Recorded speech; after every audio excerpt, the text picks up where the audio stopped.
What's up, guys? Today we're doing a video on work problems. These are a special application of rational expressions, rational equations that are used to solve problems where someone has a rate of work that they can do.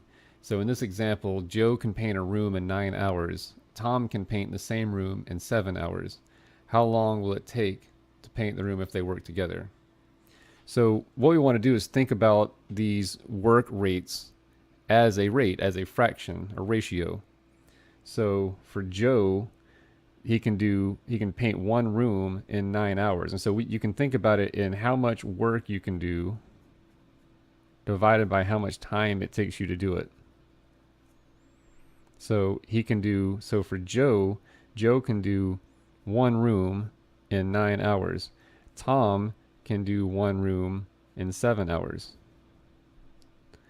The question is, how long will it take to paint the room if they work together?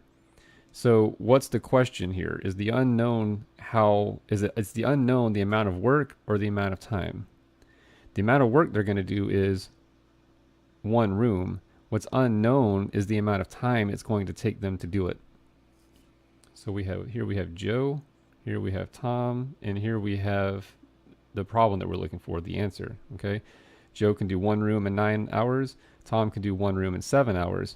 They're going to work together, so we're going to add their work rates, and we want to know how long, so the time, how long is it going to take to do one room together? So now we just have to solve this like any other rational equation. So we need to get a common denominator, which in this case is going to be 9 times 7 times x.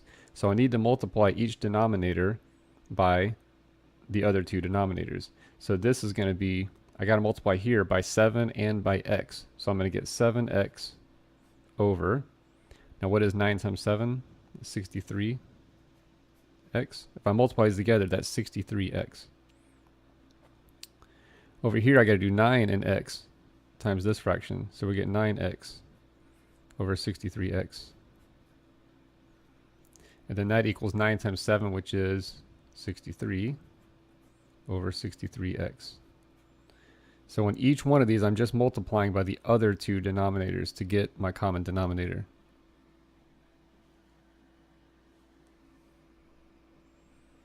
Okay, well, now that you actually have a common denominator, you can actually just sort of ignore that denominator. We're going to combine everything into one fraction. And so 7x plus 9x makes 16x. And that's equal to 63. So we can actually, in this case, think about the denominator as if it's really not there. We can actually just kind of cancel out that denominator.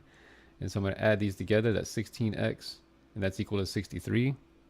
So we can just divide by 16 now. And what is 63 divided by 16? It's going to be about 3.9. So that means 3.9 hours. Joe can do it in 9 hours. Tom can do it in 7 hours. If they work together, they can get it done in about 3.9 hours.